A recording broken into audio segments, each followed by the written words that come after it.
Hey guys, AJYT Abbott here, and welcome to the video I've been waiting to get done for a while now.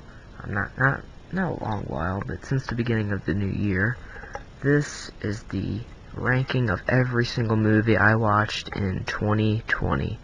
Now, I got to watch 50 different movies this year, and seeing as how the last time we did this last year, I had to split it up into two parts. The bad ones I'm going to get over real quick, and the good ones we're going to spend a little bit more time on. And without further ado, let's kick off that list. At number 50, the worst movie that I saw this year was, hands down, The Lodge. It was absolutely boring, barely even scary. It had an awesome trailer, had a good cast behind it, but it just did not deliver on anything, and it just ends up being an absolute boring, incoherent mess of a film. At number 49 is Brams the Boy 2. Absolutely humiliating sequel to what I thought was actually a pretty decent PG-13 horror movie. Mainly I liked it because Lauren Cohan was in it. She was awesome. But man, The Boy 2, you guys really messed up. They went a completely different direction with it, and I hated it. I hated every single second. And once again, very boring film. And at number 48 is The Grudge, a totally unneeded remake. They really need to stop touching this franchise and milking it for everything it has, because, spoiler alert, the cow has been milked dry long ago before this film got made, and unfortunately this film did not help that cause whatsoever. At number 47 is Doolittle, Robert Downey Jr. What the hell happened, man? It was a mess. It was not funny. It did a lot of things wrong that I felt like they could have done right. I was actually very much anticipating this one, but man, I should have known it was just gonna fall flat on its ass. And at number 46 is Zombies 2. This is a Disney Channel movie. I should have expected less of this one, but seeing as how the first Zombies was actually pretty high on my 2018 list, considerably, but damn, they butchered this. Zombies 2 is just very, it ruined it. It ruined the entire franchise for me, and you know, if we get a Zombies 3, I can't say for certain if I'm gonna even be entertained by it. At number 45 is Laika Boss. This is a film with Salma Hayek and Rose Byrne, and Tiffany Haddish. So that's three very fun women actresses, and they just don't do anything in this film for me that blows me away. It's not insanely funny. It's not good. It's not really. It's just not even anything. It's not impressive. It's just there. At number 44 is Stargirl.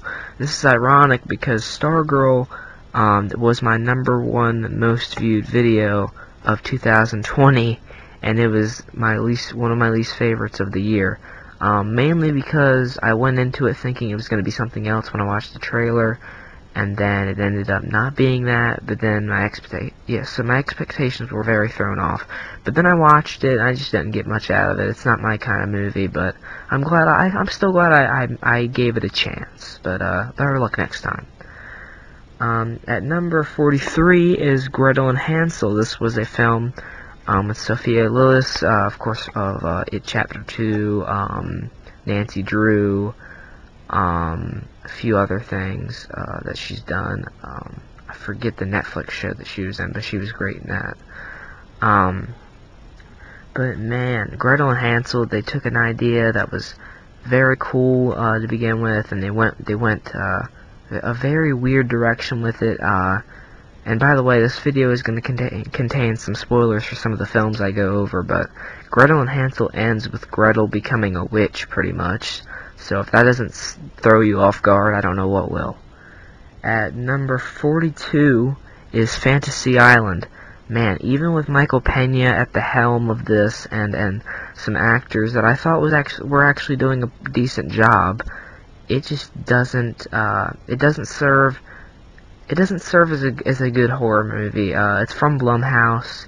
I was very disappointed with Blumhouse this year, except for, of course, The Invisible Man.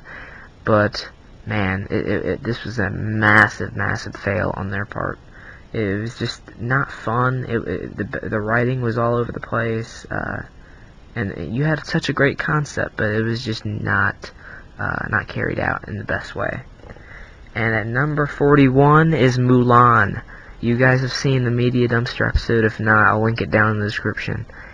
It's horrible. I hated it. I get that they wanted to do something different other than what Disney did, but if they wanted to do that, they shouldn't have given the idea, the pitch to Disney. Make their own Mulan film. If this was their own Mulan film, and Disney hadn't pressed it through their film generator, trying to pass it off as a remake instead of just a complete rewrite, maybe this could have had potential. But man, I was very underwhelmed and disappointed with this one. At number 40 is The New Mutants. I didn't do a movie review on this, mainly because I just didn't think it was worth one. After I watched it, it was just boring. Most parts of it was, even though I genuinely enjoy Anya Taylor-Joy and Macy Williams' performances, they were very well done, specifically Anya Taylor-Joy. I love her in pretty much anything, as you've seen from my Queen's Gambit review, but she's the best part of this film, but it was not enough to save it from being just a really boring, just feels very uninspired and lazy. Definitely getting a Media Dumpster episode very soon. At number 39 is Freaky. I did review this one. This was the one with Catherine Newton and Vince Vaughn, when they switch bodies, but I don't know, looking back, it's just even worse than I imagined. The writing is stupid, the jokes just fall flat for me. The kills are good. I would definitely watch it for the kills, and the acting is subpar, with Vince Vaughn being the only one that I really enjoyed coming out of it, but it was a cool concept. Maybe they'll do a sequel and do it better, but nah, not for me. But number 38 is Underwater. This is a film with Kristen Stewart earlier in the year. I thought it was okay. It was very boring, though, which is why it's so far down the list for me. And 37 is Unhinged. This is a film with Russell Crowe. I believe, yeah, Russell Crowe? I think so, yeah.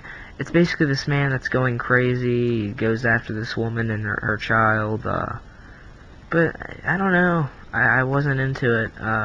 The trailer, I was into it, but then, I don't know. I got into it, and I was just very underwhelmed by it all.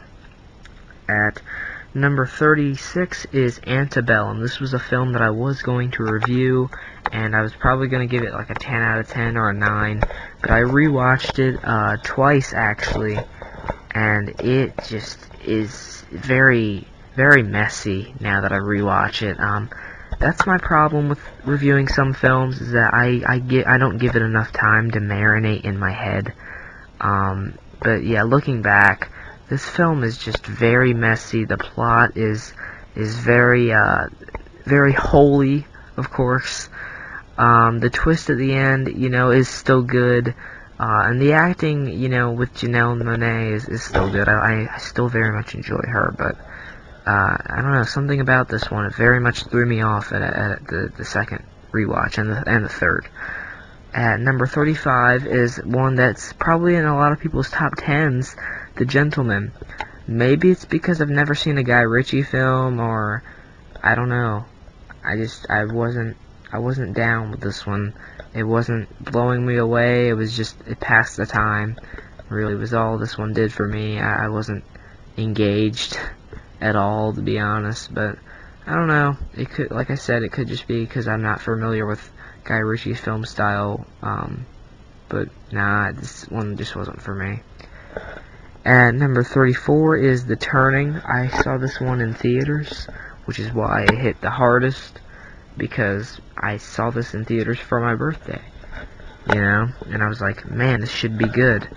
Nah, it was a disappointment all around, to be honest. Good cast, good potential, just carried out in a very slow and boring way, and they introduce a lot of alternative plot points throughout the end of the film, and they just don't get tied together, so it just ends up being a very loosely based mess. I still want to read the book it's based off of, but I don't know. Number 33 is Love and Monsters. This is number 1 on Sean Chandler's list. Sean Chandler Talks About. He's a great YouTuber if you haven't seen his videos. I don't know. It was good. It just didn't blow me away like some other films did this year. It was fine, don't get me wrong, but there were some moments where I was kind of checking the runtime saying, you know, I don't know how much more of this I can really get into, because I don't know, I was having a very hard time getting into it, which I don't know why.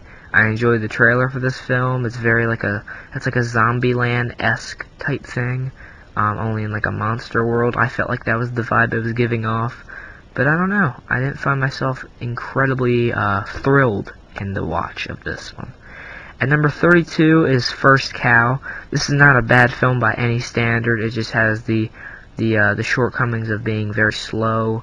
But the cast is great, of course, and the overall story is very entertaining, and the music and the shots. Another A24 film that I very much enjoyed from this year. And we didn't get many of them, but luckily First Cow was able to sneak on by, and it was a good watch. It's just a tad bit slow. And number 31 is The Craft Legacy. I thought this was going to be a complete mess. Just an utter embarrassment. I've never seen the first Craft movie. I do need to watch that, but I found myself very thrilled watching this film. It's nothing amazing. I'd probably give it like a 6, maybe 6 or a 7, because I had a fun time with it, and they really do a good job. With this concept. Like I said, I haven't seen the first film. Maybe if I watch the first film and then see how they've done things with this one, it'll change, but for now it sits at the number 31 spot.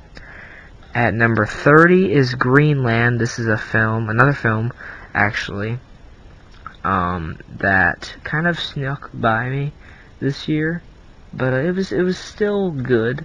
It was very action-packed, of course, because you get none other than Gerard Butler in the leading role, and you get some other pretty cool actors. You get King Bach in there for a little bit, Marina Baccarin. I don't know if I said her name right or not, but you know, the girl from the Deadpool films, Wade's girlfriend from those films. So I enjoyed it, and the disaster elements. I still love a good disaster film. So yeah, I'm thoroughly glad that it made it at number 30. And number 29 is Train to Busan presents Peninsula. Peninsula is a good zombie film. It's just very repetitive. There's a lot of the same story beats that this hits, that Train to Busan hit. And Train to Busan is obviously one of the most iconic and one of the best zombie films I've ever seen. But Peninsula, it's not up to par with some of the other ones I've seen. I mean, it's not fair to hold it up to some like Zombieland or the 2009 Dawn of the Dead or Romero's Night of the Living Dead. You know, none of those, but or Shaun of the Dead even. But it's a decent watch, and I'm glad I still enjoy it. I love a good zombie flick, so don't get me wrong. At number 28 is Scoob. I'm surprised this one wasn't lower on the list because I just kept trying to watch it, and I couldn't. When I first watched, I was so, into it, and I was ready for Scooby-Doo to be given a proper film debut, and I wasn't impressed upon rewatching it. My feelings changed, and that's common in this job. You watch films, and your perspective of the way you see them changes, and that's what happened with Scoob, unfortunately. But I mean, it's still good. It just lacked a lot of the things that I wanted to see from it. At number 27 is The Hunt. This is this is an absolutely crazy film. A lot of people were very skeptical about it. They didn't really enjoy it. But man, I had such a good time with it. The kills are awesome. The music's pretty cool. Yeah, the action all around. I just had a very fun time with this one. It's like The Hunger Games, only it's just a comedy. I love it. It hits on various political themes, which I'm not going to touch on right now, given the state of some things that have happened very recently within the political system. But, damn, I just have a fun time rewatching this one every time. At number 26 is Happiest Season. This is with Mackenzie Davies. You get Kristen Stewart again. You get Daniel Levy. Some other ones in there. Aubrey Plaza. I love Aubrey Plaza. Fantastic actress. But it was a good film. It's about these two girls that go. It's basically Kristen Stewart's girlfriend, Mackenzie Davies. She has these parents, and she doesn't know that she's gay, and she has to go, to their house for Christmas. She brings Kristen Stewart's character. Hijinks ensue, and it was a very, very cool film. It was funny, and I enjoyed it, and it was one of the better surprises of this year. So good job, Happiest Season. Good job to you, Hulu. I'm impressed. And number 25 is On the Rocks. This is a A24 film, starring Bill Murray, of course. I definitely had a fun time with this one because Bill Murray is one of my favorite actors, and then you pair him with A24, which is by far one of my most favorite film production companies. Yeah. But, yeah, On the Rocks, it's a fantastic, I don't know what kind of story, I guess drama, but it very much is a comedy at some points. Bill Murray's character is trying to convince his daughter that, her husband is cheating on her. So, you can imagine the various ideas you can get with the various jokes. And I enjoyed it. It very much warms the heart by the end of the film. And number 24, very big surprise for me, is Sonic the Hedgehog. Man, Sonic the Hedgehog managed to stay within the top half of the list, just barely. I was very surprised with this one. I enjoyed it a lot. Jim Carrey is an absolute riot. He steals the film. Sonic, they could have done a bit more work on Sonic, but he still looks pretty cool. And I like a lot of the actors in this one. So I had a fun time with it. The effects are decent, and I can't believe I'm saying this, but I'm definitely gonna watch the second one. Good job, Sonic. You won me over. At number 23 is a Apple TV series. Not TV series, but Apple TV movie, Greyhound, with Tom Hanks.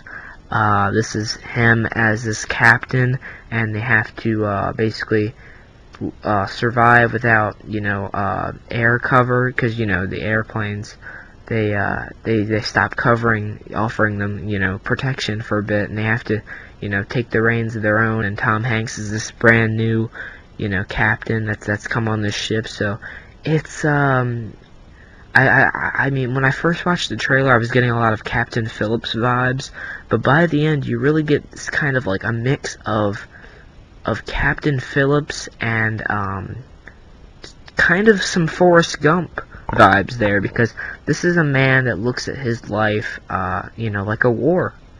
And I really enjoyed his character and the story he goes on, the journey, and I highly request it. Go watch it, guys. At number 22 is Phineas and Ferb, Candace Against the Universe, one of the bigger surprises of this year, I know. I love Phineas and Ferb, so no wonder this movie was very iconic to me. There's nothing insanely special about it. It is pretty generic, but just that nostalgia of Phineas and Ferb, the references, the characters, everything that it brought back into the fold, I couldn't help but place it this high on the list. It would be a crime. And number 21 is Come Play. This is a horror film. Glad to see some horror films still getting into the top spots this year. But Come Play is basically this thing where there's this story that these kids are reading on this tablet and all these other devices, and the guy from the story comes to life and tries to kill you and become your friend. And it was very creepy. Definitely got me going at some points with the jump scares. The acting is great. The momentum it carries, the pacing, all of it very much worked for me. I was very impressed with it. At number 20 is Birds of Prey and the Fantabulous Emancipation of the Long Title. and, and, you know, even though this film has horrible writing, and I don't care about any of the characters, really, except for Harley Quinn, I can't help but laugh my ass off rewatching this film. It's hilarious. It's hilarious at how dumb the writing is, but it's just hilarious in its own right. You know, Kathy Yan, I'm sure she was, you know, trying to do a very cool origin story for this group of heroes, but it didn't really work as that. It just worked better as a Harley Quinn film, and you know, I'm still glad with what we got. So, very, very proud to see that this high on the list. At number 19 is The Babysitter, Killer Queen. I'm a sucker for horrible, cheesy horror movies. I loved the first Babysitter with, of course, Samara Weaving, and, you know, Bella Thorne, King Bach, once again, he's on here. And then, you know, they brought the whole cast back. Even Samara Weaving is in there at the end. I loved every second of it. You get Jenna Ortega of Disney Channel fame in here as in a horror movie role, which I love that. And honestly, I very much enjoyed it. Go watch it. It's hilarious, silly, stupid fun. At number 18 is Palm Springs. This is a film with Andy Samberg. Very much like a Happy Death Day-esque thing, only it's a romantic comedy. So, it's Happy Death Day as a romantic comedy. Love that concept. And I love Andy Samberg anyway. Very hilarious, very fun. Yeah, honestly, it's in a lot of people's top 10 lists, honestly. I was very surprised. I thought I would be the only one interested in this kind of concept, as we've seen it being done to death a lot, you know, with these people switching bodies, or you know, like supernatural stuff like that, you know, with Freaky and then Happy Death Day, that concepts, and, you know, but people still love it, and I'm glad they do, because it was a good film. At number 17 is Sponge on the Run. This was released in Netflix in some places. It wasn't released in the US, but lucky me, I have ways around that, so I was able to watch Sponge on the Run. And honestly, it was pretty cool. It tears apart a lot of the SpongeBob lore that I know and love, but the jokes were still funny, and it had some very touching scenes in there. So yeah. Thank you, SpongeBob, for giving us some laughs this year. I appreciate that. At number 16 is Enola Holmes. If Millie Bobby Brown wasn't in this movie, I would absolutely despise it because of the dumb writing choices and just the overall stupidness that this film carries from beginning to end. But I kind of love and admire the work that went into this film, and the different things that they do with the breaking of fourth wall, and the action, of course, and some of the characters. But yeah, I had a fun time with it. It's just Millie Bobby Brown steals the show, and without that, we would be left with definitely a lower film on the list. Number 15 is Wonder Woman 1984. I like this film, but it has a lot of problems, and it'll probably continue to fall down the list as the years go on, and I continue to watch it. But, you know, it was decent. A lot of people don't really like it. They had a lot of problem with Steve Trevor returning and the logic behind that, but I definitely saw right through that. But now rewatching, I totally understand. It was just not explained well at all. Alright, and then Number 14 is Run. This is a Hulu film. It was originally going to be released in theaters, but thanks to Mr. COVID, it was not. Basically, this is Sarah Paulson as a crazy, insane mother trying to protect her daughter while pretty much making her paranoid for her life. It's a very interesting horror type film. Very intense at some moments, and very much took me by surprise. I didn't think it would actually be as good as it actually was, but damn, it really turned out to be a pretty entertaining film. So congrats on that one, Run. Another win for Hulu this year. Honest Thief at number 13. This is a Liam Neeson film. You know, the one we get about every year or so, where he just kicks ass. Just kicks ass in the most ridiculous of ways.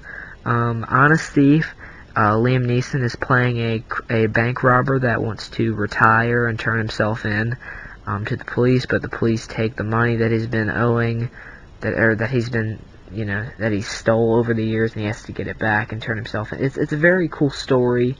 Very cool concept, and I loved the execution of it.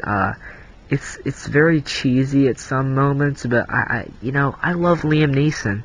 I love Cold Pursuit. I love Taken. I love the guy. He's great, and he was awesome in this film.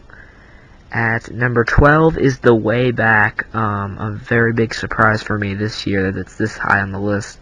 Ben Affleck absolutely kills it as this very tired, very broken man that has just resorted to using alcohol as this output for the pain that he's feeling.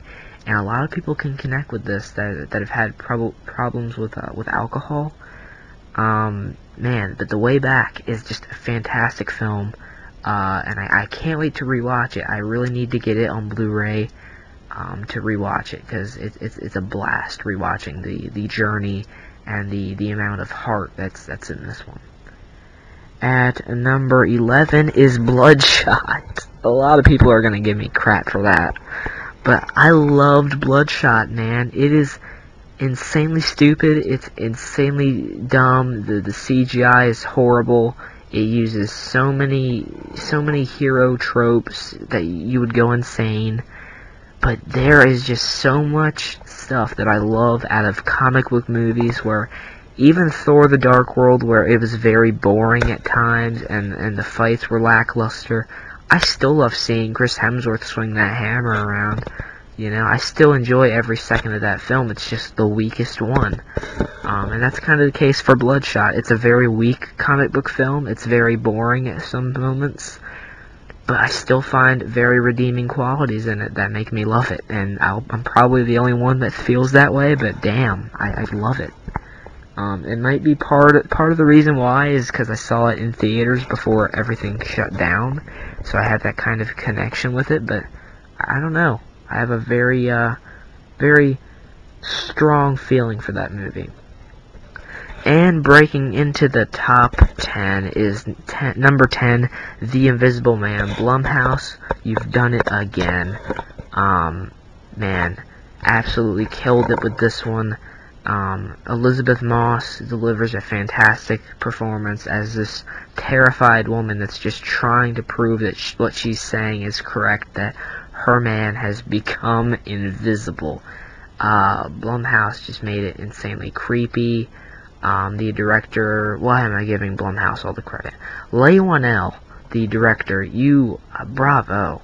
And I cannot wait to see the interpretation of Dracula from Leigh Whannell. But man, absolutely slayed it with this film. Definitely gave off the creepy vibes that I know they were looking to give off. The kills are great, the effects, the action.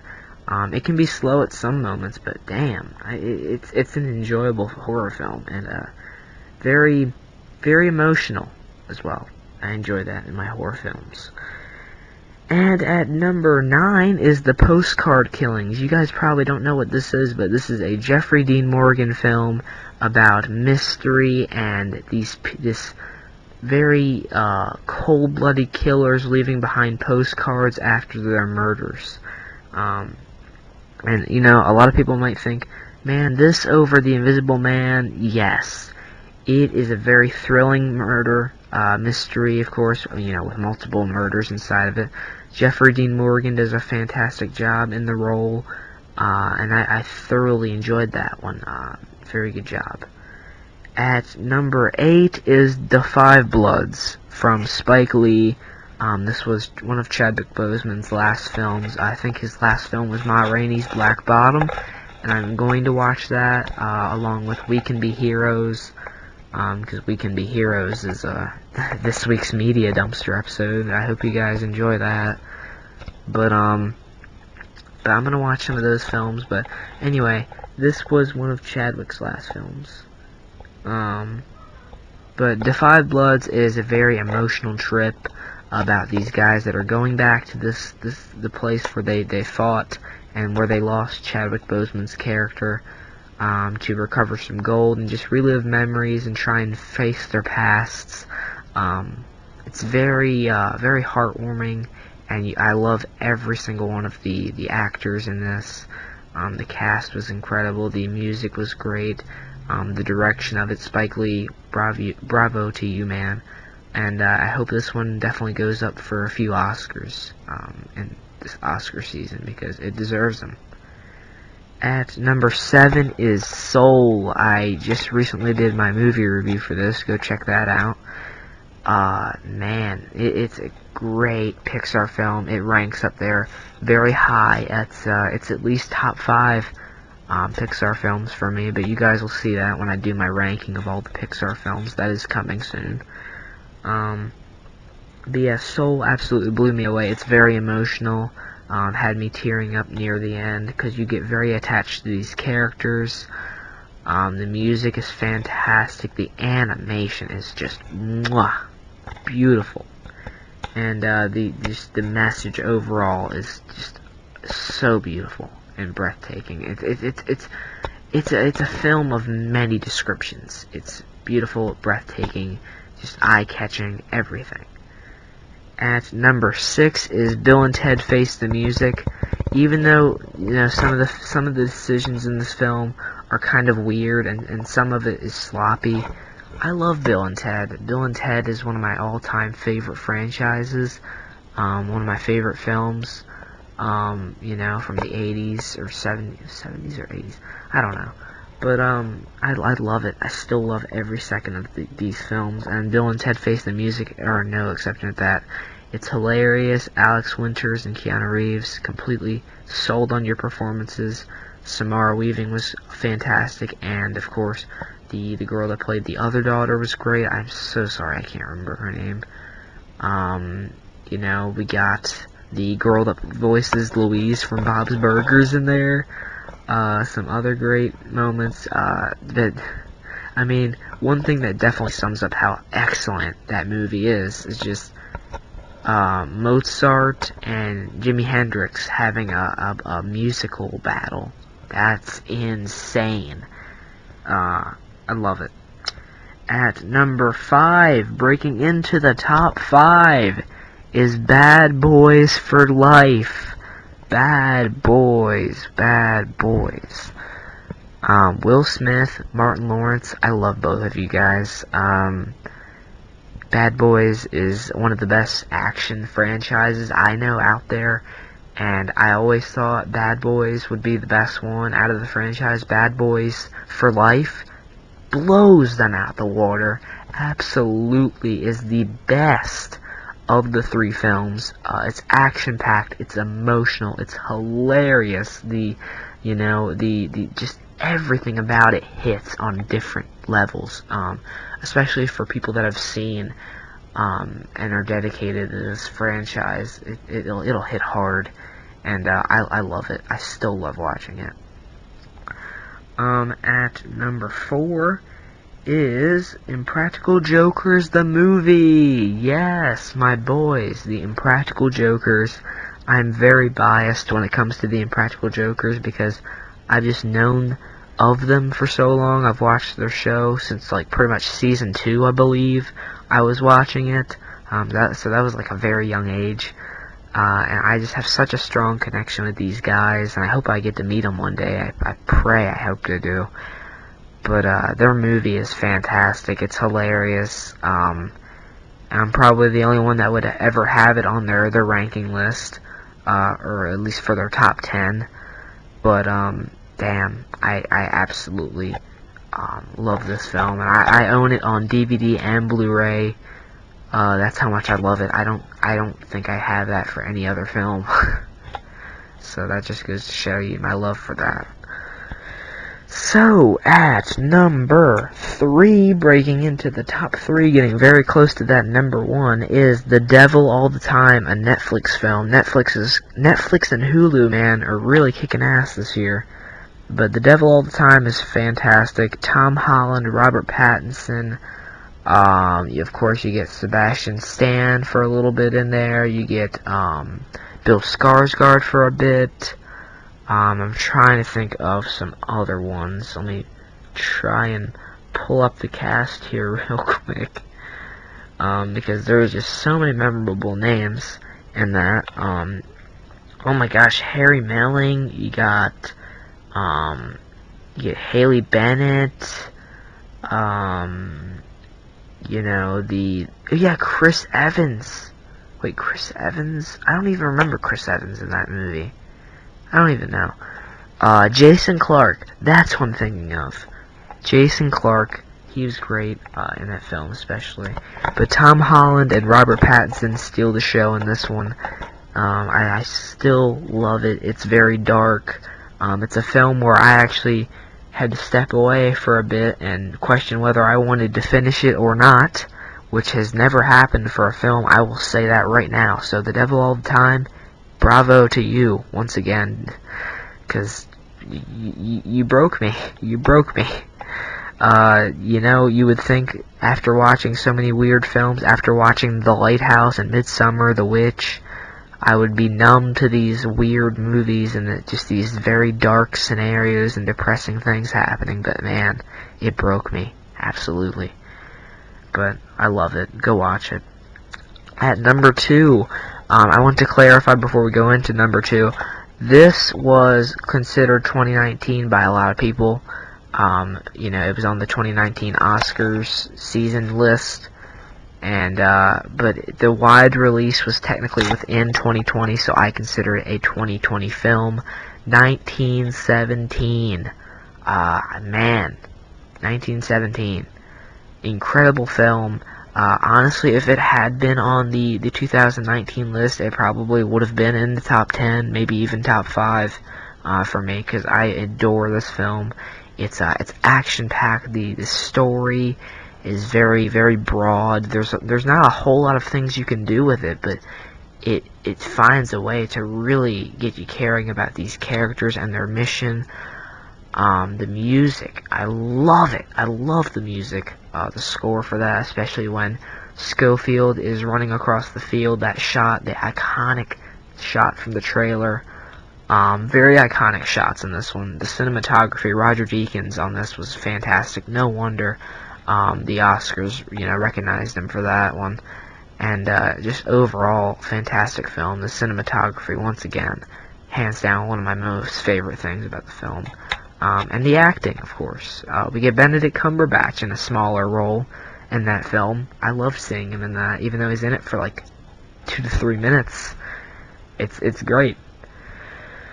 And the number 1 best movie, my favorite movie of 2020, my god, what a year it's been, Tenet. Tenet is everything I wanted it to be. It was tricky, it was manipulative, it was confusing, and I love every single second of that confusing mess. John David Washington, Robert Pattinson, Kenneth Branagh, oh my gosh, Elizabeth Debicki, you know, you get oh my gosh, what are some others that are in that film that are just absolutely fantastic? But mainly the big ones though. Robert Pattinson and John David Washington, I loved every single second of their performances. Hamish Patel, yeah, Hamish Patel, of course, from Yesterday, he's in this. Michael Caine is in there for a bit. Martin Donovan, but dude, fantastic performances by pretty much every single person in this film. I enjoyed every single person's performance. The music is great. Of course, Travis Scott's The Plan, that was born out of this film. That was awesome. The cinematography, just the overall feel, the way that the story is carried. There's not a single thing that I felt like they could have done different. And it's very emotional near the end, of course, with the death of Robert Pattinson's character. The effects, the weight that has on the protagonist, our main character. And I honestly hope Tenet gets some Oscar nods. Maybe some nominations, but I mean, at least if it's mentioned, I'll take it, because it deserves every bit of recognition it can get, because it was hit very hard at the box office, didn't really deliver a whole lot. It was slammed for being kind of too out of place within the films of 2020. But I mean, we had Mulan and different other movies this year. I mean, those films are way out of place. But Tenet was my favorite 2020 film. Let me know what your favorite 2020 film was, and I'll see you guys in the next one. Take care. Bye-bye.